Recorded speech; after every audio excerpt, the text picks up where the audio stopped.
Hey, it's a cool, And it's Kigo. and this is our extra credit project for this first semester. A common misconception that many people have regarding evolution is that humans evolved from monkeys. If you thought that, you're wrong.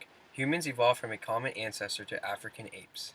This common ancestor is also related to gorillas and chimpanzees. This doesn't mean that the apes gradually evolved into humans, eliminating the entire ape population, though. Through studying fossils, it has been proven that 5 to 8 million years ago, this common ancestor roamed the earth. Shortly after the existence of this first common ancestor, the species diverged into two separate branches. While one of these branches of ancestors evolved into a classification called great apes, including animals like gorillas and chimps. The other branch evolved into hominids, or what we call humans. Some differences between monkeys and apes are: Apes are usually heavier than monkeys and have much broader chests. apes can use tools, solve problems, and even have complex social lives just as humans do.